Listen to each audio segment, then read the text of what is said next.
Thank you so much, Scott, for joining the We Don't Play podcast show today, all the way from Australia. How are you today?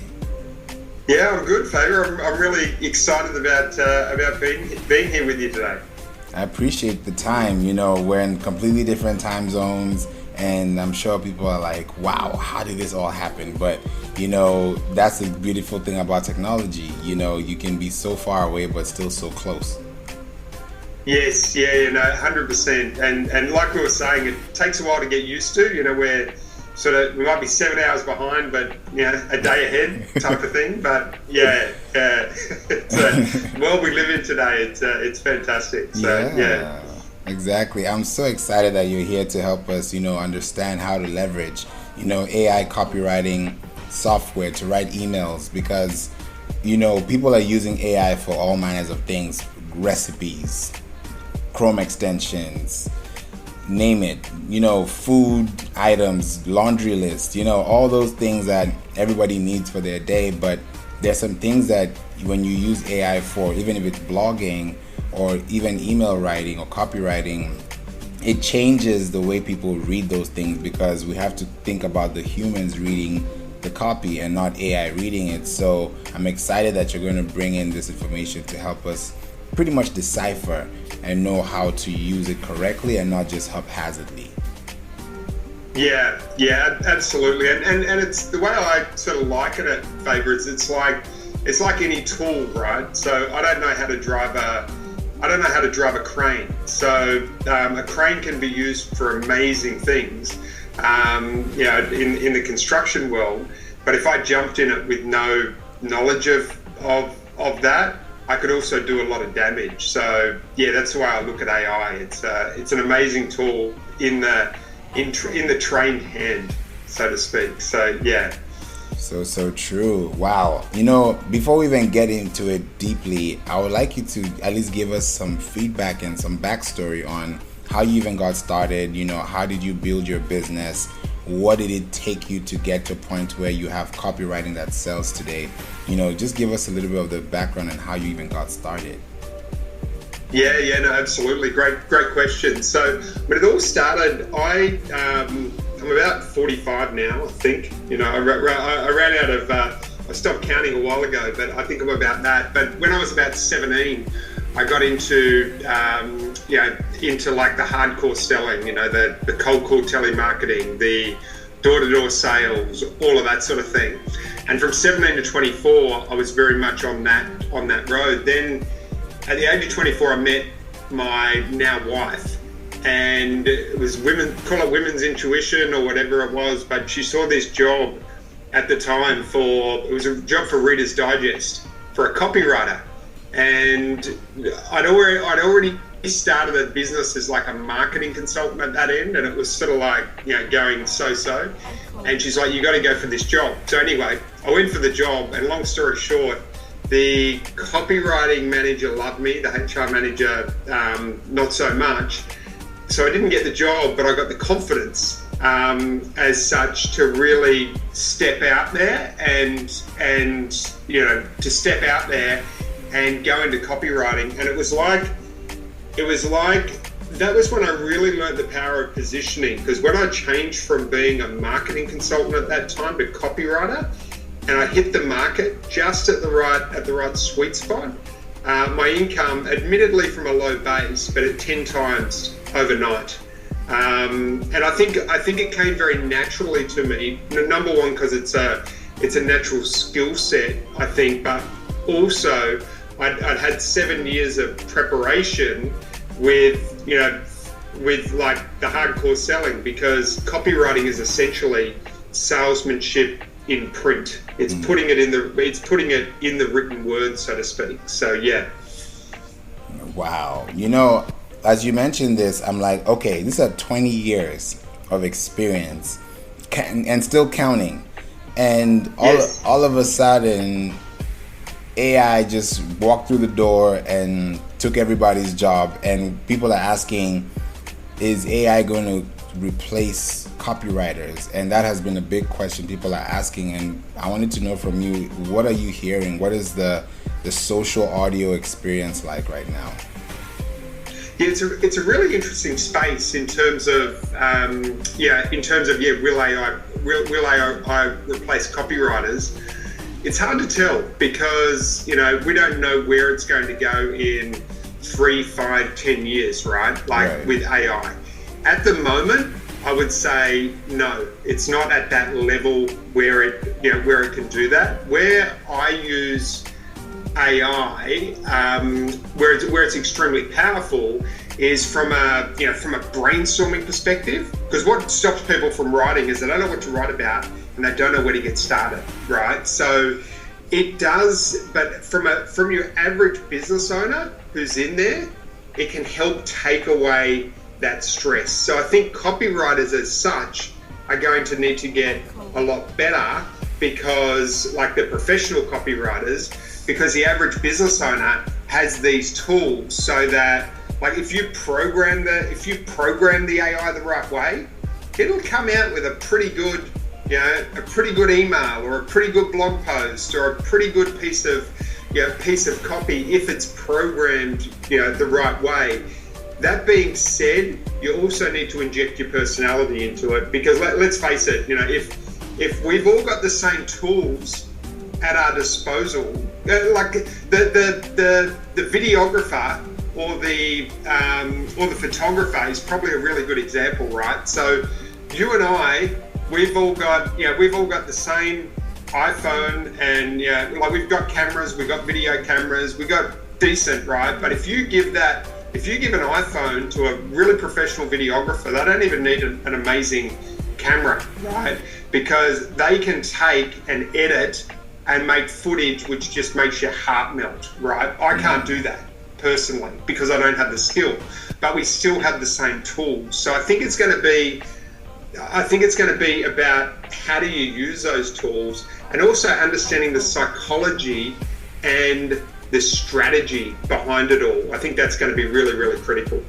You're so right about that, because one of the things that I've been noticing is clients can't decipher whether your copy was AI written or not until there is a misinformation, misinterpretation, or misalignment, with the brand or the voice. Because another thing too is, how do you depict the tone of the brand that you're using this AI for? And we'd have to be the ones to do it ourselves, but AI has gotten to a point where it's like, oh, do you want persuasive? Do you want salesy? Do you want bold? And you have to match up to those kind of things. But sometimes the clients can't be able to decide whether they should go with the AI writer or go with the copywriter or have a mix of both. What do you think? Yeah, well, it all boils down to your brand, right? Because if you look at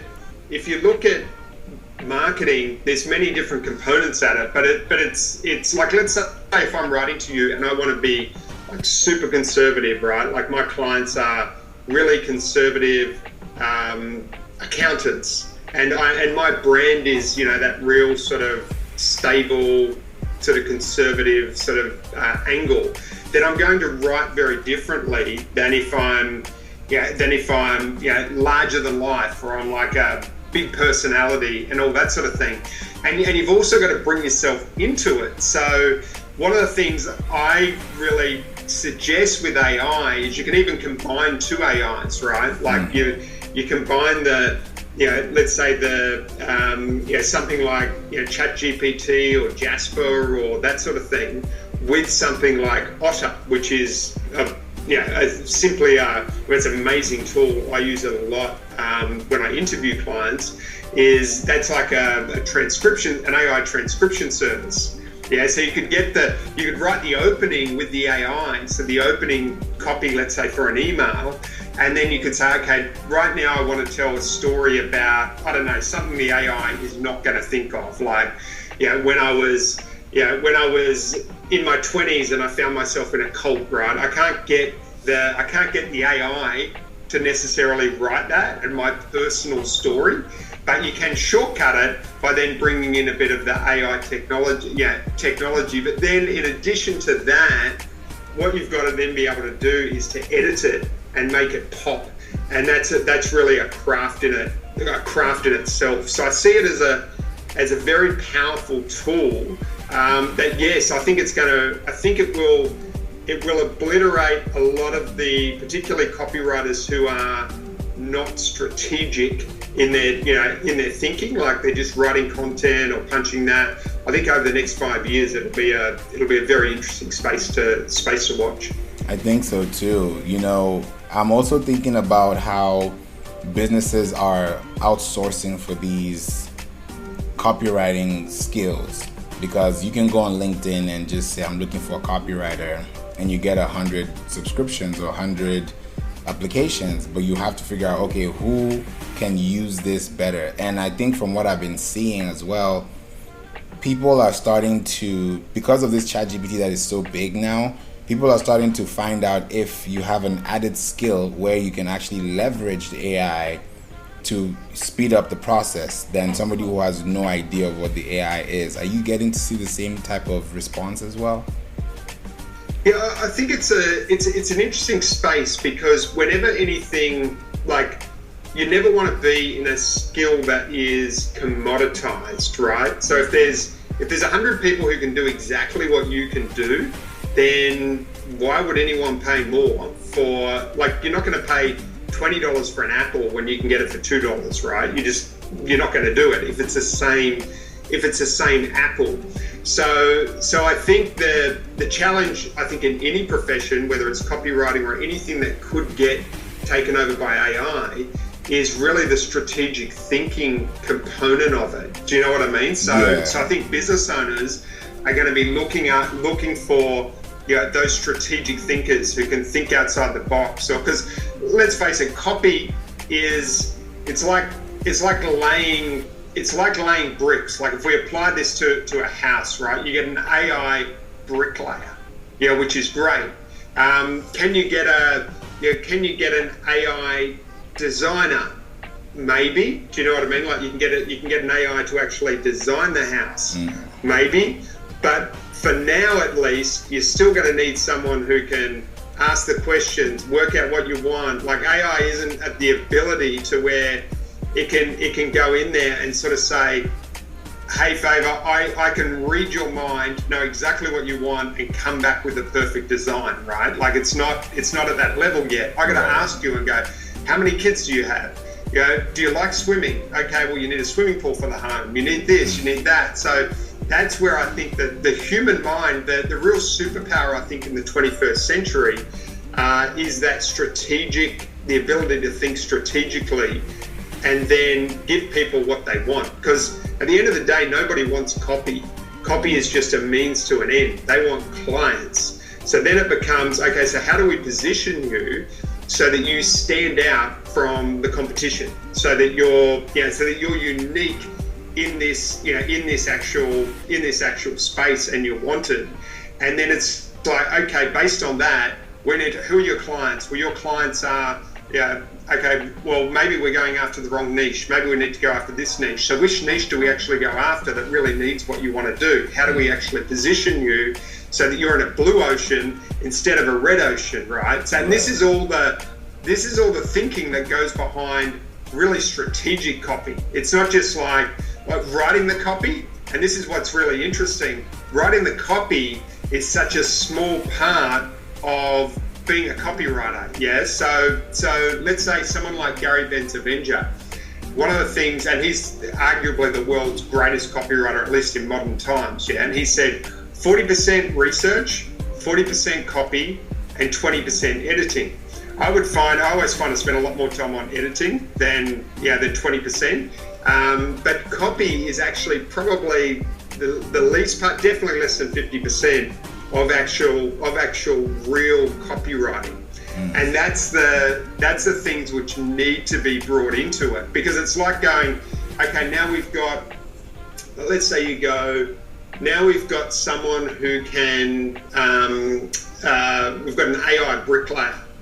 Does that put the builder out of business? Not really, because you need the plumber, you need this, you need that, you need all of these other components. Does it shift the game significantly when you've got an AI designer, an AI writer, an AI this, an AI that? It does. It shifts the game. So I think it's going to be a really interesting space, but it's never been more important to, well, no matter what profession you're in, whether you're in copywriting, whatever, to be critically thinking and to be upskilling so that you don't become commoditized in these days. Because I think, there's a lot of industries which are at risk of that. That is true. As you were mentioning that, what came to my mind was the value of time over money and vice versa. Because if you have a company and you have budget for 5 copywriters on your team, but you have AI support, you can cut down 2 or 3 and use those other people to use that AI. Instead of having a brainstorming session for 50 minutes or 45 minutes, you could have it in 20 minutes and do the editing like you said. Now, how do you think that's going to play a role, at least in 2023, when it comes to budgeting and that value of time and money? Yeah, so I think anything that can be commoditized, as a business owner, they're going to do it, right? So it's like if you, I don't know, like if we look at, let's say, factories, right? Before, like initially when you had low-end technology, you're using that and you're employing more people to build your cars. But as that technology comes in, you let the technology do the work, and then you employ less people to do the cars, but maybe they understand the technology a bit better, all of that sort of thing. So I think that's definitely what's going to happen, and that's no different than what's happened historically. It's just we've got a different type of technology that's come into the space. So I think that's very true. So for instance, if we look at copywriting, for instance, like I work with a client, and one of the things that he's doing a whole content plan for a new business.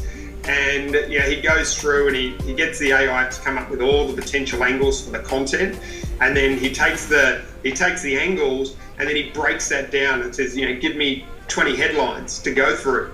And then I'll sit with him and I'll go through and I'll say, we need to, that's a good headline, that's a good headline, that's a good headline, that's a good headline. But I'm not writing the headlines, right? The AI is thinking about it, but then I'll see a headline, and there were some crackers which you came out with yesterday.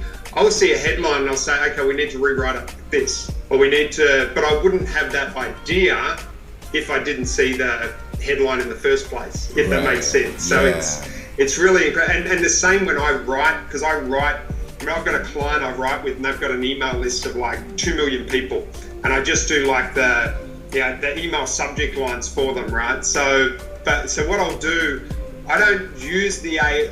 Generally, I'll write the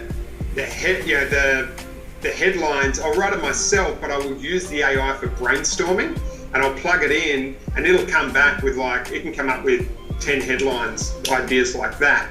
They might not be the best headlines, but they trigger ideas that I wouldn't have otherwise had, so to speak. So, and I can get them to come up with 100 ideas. Do you know what I mean? And then go through and go, I like that, I don't like that, I like that. Oh, we can twist that and turn it into this. So it's it's almost like having a brainstorming buddy where you go, hey, what do you think of this? But it's fast. It's actually a heck of a lot faster, because it does in 2 seconds what, it would take us to sit down and work out, in 10 minutes sort of thing. So that's where it's very powerful today. Yeah, I agree with you 100%, because now it got me thinking again, because now as you're speaking, I'm also thinking, and I'm like, oh, I'm sure the audience is also thinking the same way. If you send out your email to your list of 2 million people, have you seen a difference in how you deliver the emails and the response you get as far as open rates and click-through rates compared to before the AI was? Do you see a drastic difference, or do you see the same thing within the same scope? I mean, it's hard to tell in terms of the specifics, because you'll see, and I haven't gone through and analyze, with the client and gone, what's the difference with these emails and those emails.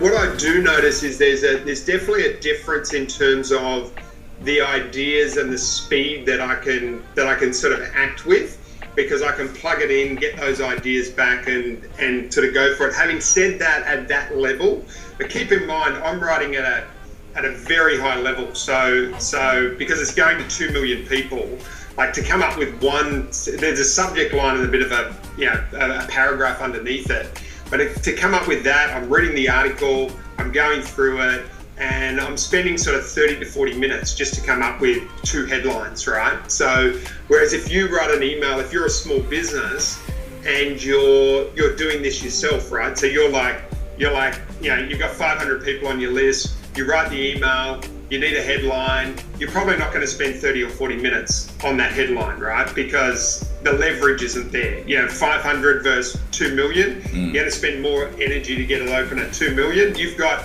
and a small business has competing priorities, so they got things pulling in each direction. The leverage isn't really there to spend a heck of a lot of time. So what you do is you write the email, and then you put a command under the email, and what you can do is you can, and I've developed this system where you go write 10 curiosity headlines, write 10 angry headlines, write 10 tabloid style headlines or subject lines if it's an email, and it'll literally come up with them, and it'll come up with them with slightly different angles depending if it's a angry headline, a curiosity, a tabloid style. Like I've got about 10 or 12 different variations, but it comes up with different angles depending on how you program the AI to just to mix it up a bit. And then you take those ideas and you go, okay, there's 30 ideas. Okay, I like that one, I like that one, I can tweak that one, bang, that's my subject line. And that can be done literally within a minute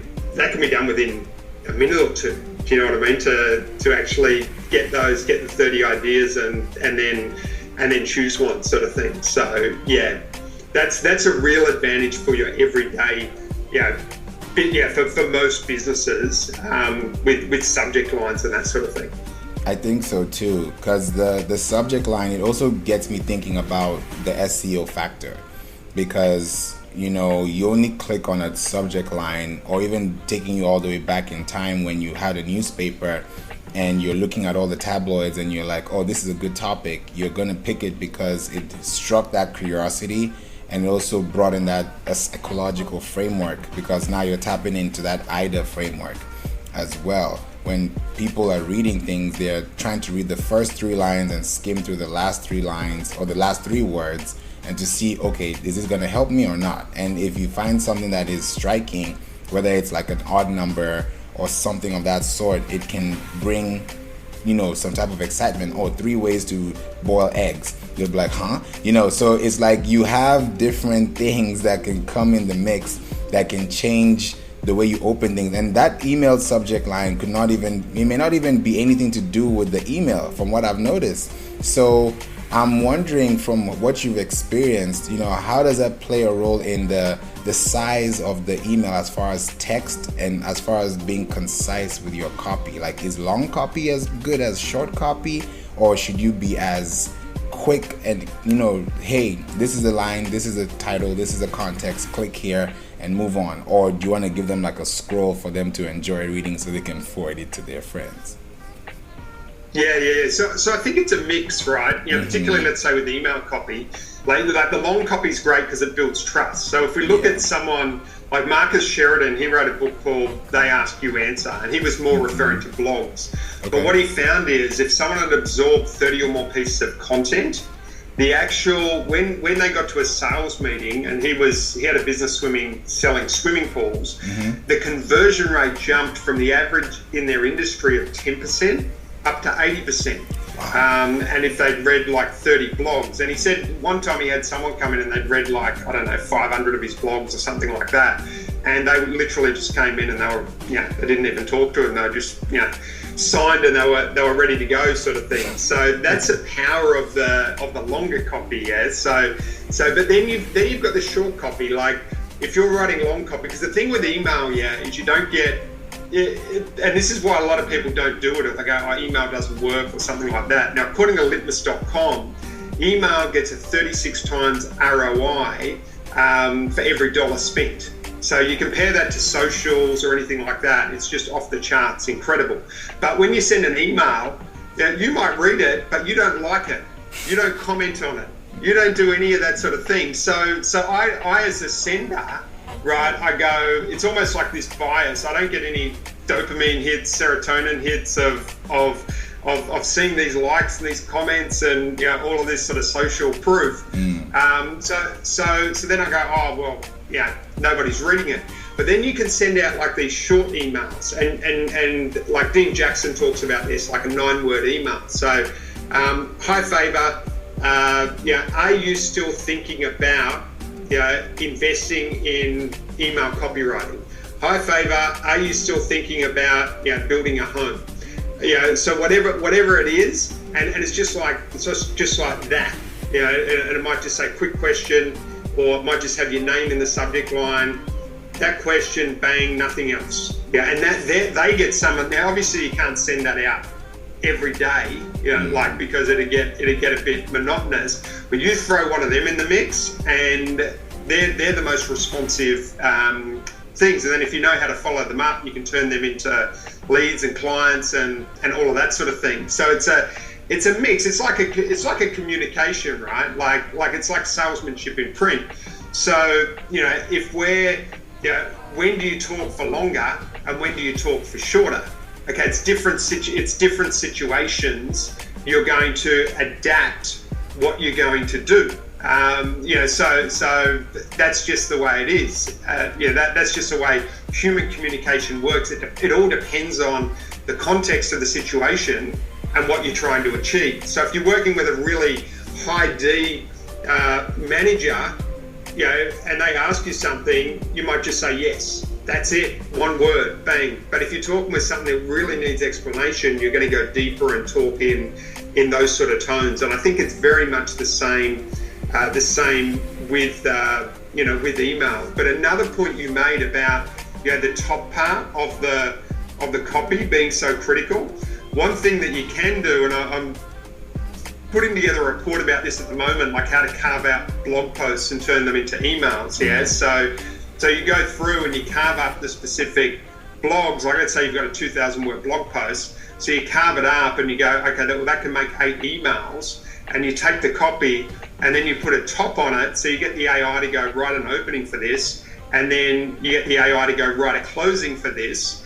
And then you ask the AI to write a subject line for this. And all of a sudden one blog post could be turned into 5, 10, 15 sort of specific emails that you can then use to send out to your list and build trust with your list. That's big. Now, wow. The psychology of this is so important because now I'm wondering about color. Because some people think, if something is red or blue or green or yellow, it makes you feel some type of way. And when you look at Google, Google has, I think, 4 or 5 colors, but they specifically used blue for you to click on when you now scroll on the Google search feed. And, people resonate blue with trust or with confidence. That's why banks are also in blue and other businesses that use blue. So how effective does color play a role when it comes to email and copy? To email and copy? It's an interesting question. I wouldn't say I'm an expert in color. Like I'm aware of stuff like, blue, is like a high trust word, or if you want to be like vibrant, you might use like I know women who are in the, like, let's say the women's coaching type of industry, and they might have like a lot of pink in their brand and all of that sort of thing. So I think it's important.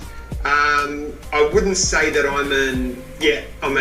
I have enough knowledge in that, in the space of color to be able to give you like a really compelling answer. What I'd like to touch on though is like with the AI images, I do think that they're really useful. Like one of the things that I do, let's say with my LinkedIn, is I'll write my LinkedIn post, and then I will, let's say I'm doing it from a story perspective. Like yesterday I did one, and I think I started out, with something along the lines of it made me cry, or it almost made me cry. And it was talking about my first experience in business and the challenges I went through and all that sort of thing. So then I plugged into the AI an image of of a man crying, and it came back something, like you can do it in this is within Jasper, which I use, so you can do it in pop art, you can get it to come out in anime, you can get it to come out in virtually, like they've got like a dozen different types of art, right? And so you can plug it in and you can sort of get those pattern interrupt images, which sort of, like you get all these variations and you go, hey, because that's what you're trying to do. You're trying to, if you're scrolling through the feed or even on an email, you're trying to interrupt their pattern and go, oh, I want to pay attention to this. So AI from an images perspective, I think is quite powerful, particularly at the moment, because people just aren't used to it, if that makes sense. Like it's an edge until it's not an edge when everyone can use it.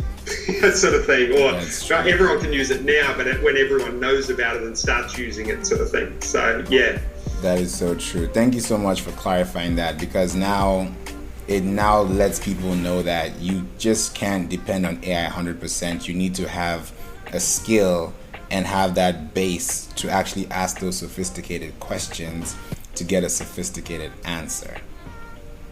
Yes, and it's all about the prompts, right? Like the prompts, the commands, all that sort of thing with AI. So like one of the things we do, let's say within when I'm writing AI emails, is we create like an email blueprint beforehand, and we put that on the left-hand side of the AI. So we plug all that in. So it talks about the fears of your customers, the pains, the desires, the ramifications if they don't act. All of that sort of thing gets plugged into the blueprint, and then you can actually write emails with just I call them a jack-in-the-box opener, where you write just one word, right, and then you click on, and then you click for, I call them sentence starters, and then you let the AI write the next bit, and then you go into the so like a problem solution, which is a typical copywriting thing. So you do the jack-in-the-box opener, which talks about the problem,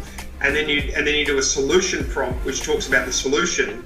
And that can be a really good email, which then you can send out to your list, and you can always add a bit of yourself in there and that sort of thing. But and then obviously you can personalize it, you can tailor it, all of that sort of thing. But the thing that holds most people back from writing is they're like, I don't think I'm a good writer.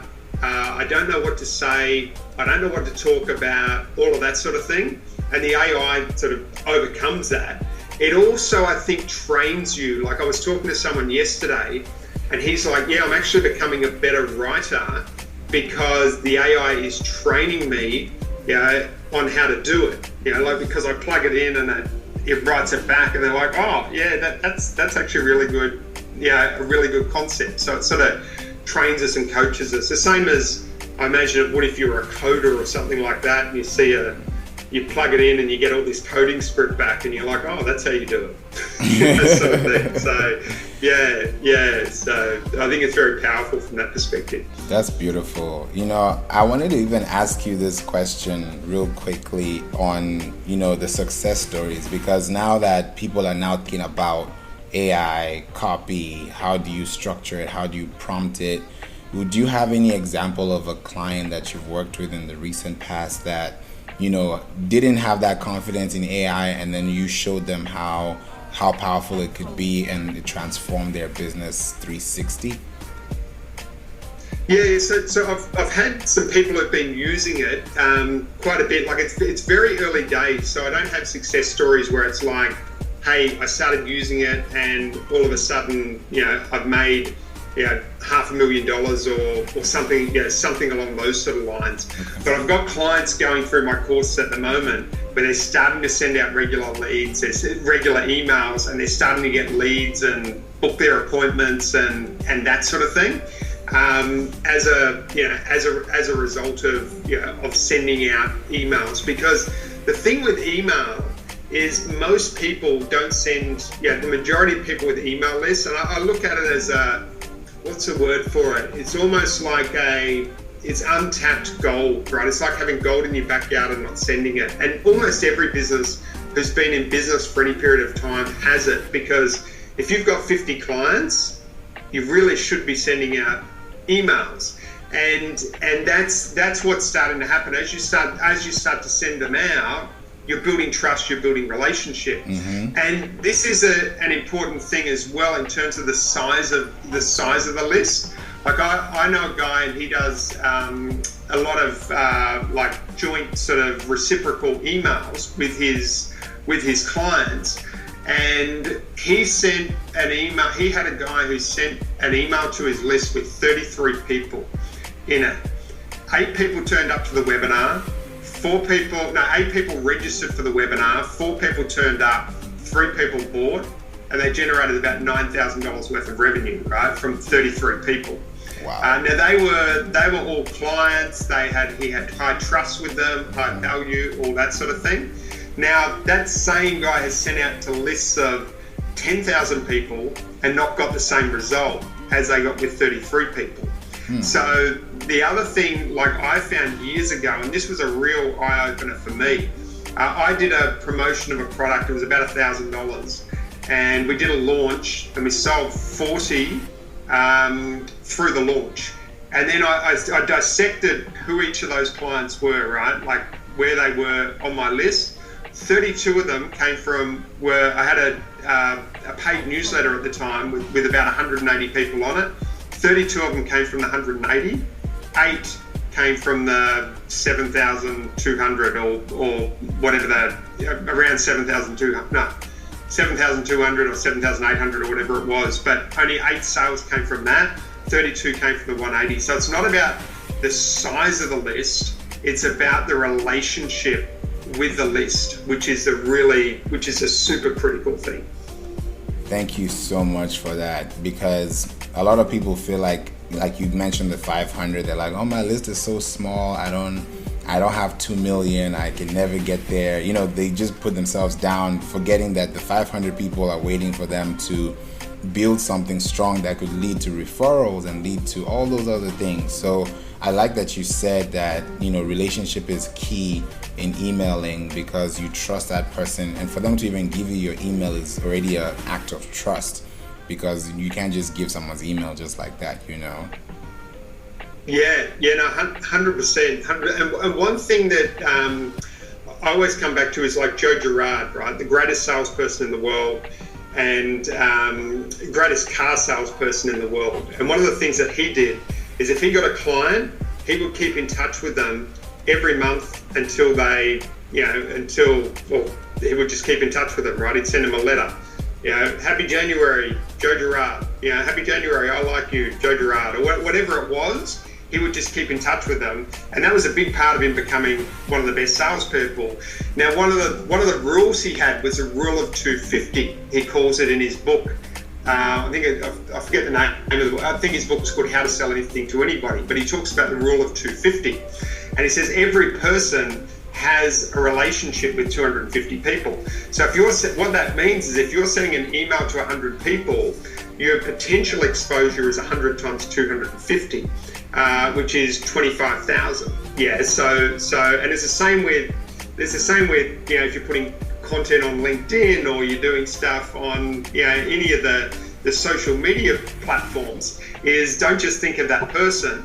Think of the whole picture. Now, the other thing to consider with email, like if you could, you know, get in front of, you know, you're communicating like even with a list of 100 people, if they're good contacts, if they're clients, you're communicating with 100 people at once. Now, let's say you're in a business, your average dollar sale is $10,000, right? And maybe your average value of a client is $50,000. So if you send an email a week, which I think is quite conservative, an email a week, and you get one client out of that worth $50,000, each email you're sending is worth $1,000. Based on that, you're making $1,000. Now, you might not make it from the first, you might not make it from the 21st, but if you're consistent, you know, then so that's a way to think about it. Whereas a lot of people will go, I'll send one email, I'll send 2 emails, I'll send 3 emails. You know, the world's not rocking, I'll stop. Right. Yeah, which is, you know, like, yeah, and that's no different than sales in the old days, or it's the same with social media, with anything, right? Like even with your podcast, you have to be consistent to build like strong relationships. That is really the key. If you just run one, it's a compound effect of doing it over and over and over again, and that consistency is really key. I wrote emails for I think it was for 10 years. I did it every weekday. I think I might have missed one, but every weekday, just consistently. And you build really strong relationships, and you meet with people. They're like, I feel like I know you. Then they meet my wife. They're like, I feel like I know you. So it's like it builds that depth. Yeah. Wow. I love this conversation, and I think this is one of those conversations that when you hear, you listen to it over and over again, because statistics, testing, trying, implementing, and just creating that world, within your bubble is the best way to grow and feel like you're being heard. Because when people type on social media and there's crickets, no likes, no comments, it's like no one's listening to me. But if you send an email consistently and then one day you just get a response or you get a sale, it's like I've been speaking, but I've also been speaking life into someone, that to the point where marketing is where that overall, performance comes into play. Because one thing I read not too long ago was people don't like being sold to. But whenever you're top of mind and they're ready to buy and you're the person that they think of, that's where you draw that line between you and the person that had been trying to give you a 50% off sale on a daily basis, Yeah, and that's actually a really good point. Like, people don't like being sold to, and you can't force anyone to buy, right? Like, I read this book called New Sell there many years ago, and he said it's all about making check moves. He called it check moves. So the more check moves you make, the more you do, right? Like the more sales you do. So if you've got a list of like 100 people, then you send an email out, and it's sort of like making 100 check moves, so to speak. And then if you've got you do something on LinkedIn, and maybe you get 100 viewers view that, and then there's 100 and it's just, you're maximizing your optionality, your opportunity. You go to a networking event and you meet 20 new people, and it's incredible what can happen, which is interesting. I went to I never used to believe in networking favor, really, because I come from a very direct response background, right? And then I sat down one day and I read the book 80-20 Manager by Richard Koch. And I sat down one day and I went, where do all my best clients come from? And I started to write it down, and I'm like, like 80% of them they came from networking. But the networking that happened, it wasn't like I met you at a networking event and I call you up the next day and I'm like, hey, favor, buy my stuff. It was more around, I meet you and you introduce me to someone else, and they introduce me to someone else and someone else, and then I meet this person and they become $100,000 client or whatever sort of thing. So it's like 5 or 6 deep. And I noticed all this happening. I'm like, wow, it had always been happening, but I wasn't aware of it. And that's where you also want to think with, whatever it is, whether it's email or any sort of posting that you're doing, is, by having that, by building your network, it's building your trust, it's building your relationships. And then Richard Koch says, you've got your red cards. I think he calls them red and green, right? Your red cards is like your skills, like I'm a copywriter, I'm a doctor, I'm a whatever your skill is, and you can't have many of them. You can have, one or two, maybe most people will have. It says then you've got your green cards, which is your loose connections. And it's also how many people know about you, right? So if you're very insular and I know people are incredible at what they do, but nobody really knows about them. So they don't actually thrive career-wise. But so if you're really insular and you go, I'm scared of sending out an email, and nobody's going to know about you. So how are they going to call you, and how are you going to maximize that optionality? It's crazy. So it all, and the reason I mentioned network is because it all interconnects, right? The whole thing all of marketing interconnects to be about trust and relationships. And so if we're using AI, the important thing to really ask is this building a stronger relationship with my list, or with not even my list, with people, with my potential customers, or potential referrers. And that's a critical thing to really be asking for, is making sure whatever AI we're doing is super relevant. So true. So true. I'm so happy you were able to join us today, Scott, and just give us this I'll call it a nugget of knowledge, because people have been asking questions and trying to figure out how to navigate this thing. What is ChatGPT, or what do I use it for? Okay, and now I know what to use it for. Where do I apply it? There are so many places, but I think what you've said is building the relationship, starting off with that email, that question, that thought, that action point is what's going to change everything. And I'm so glad and I'm grateful for you to have joined us today on the We Don't Play podcast show, just to shed some light on what people are thinking and going through, because this AI thing is a craze right now, but I know it's going to be something that will benefit us all, knowing that we're using it for the right people and the right things for the right reasons. Yeah, 100%. Yeah, thanks for having me. It's been a really fun chat, which I knew it would be. So yeah. I appreciate that. I'm sure some people may want to work with you, connect with you, find out more about you. What options do they have available so they can be able to connect with you after this? Yeah, absolutely. So they can go to, if you want to find out specifically about all the AI stuff, like AI email copywriting, go to simpleemailroi.com. If you want to get in touch with me from a copywriting perspective, copywritingthatsells.com.au. You'll find me there. And if you want to shoot me an email, it's scott@copywritingthatsells.com.au. Amazing. And guys, if you're looking for this too, it's in the description notes as always, so feel free to tap on the link or just rewind this so you can be able to get this and clip it, and just make sure you're able to reach out to Scott. So this has been amazing. I can't wait to bring you back. I really appreciate your time, and thank you so much for spending your morning with us here on the We Don't Play podcast show.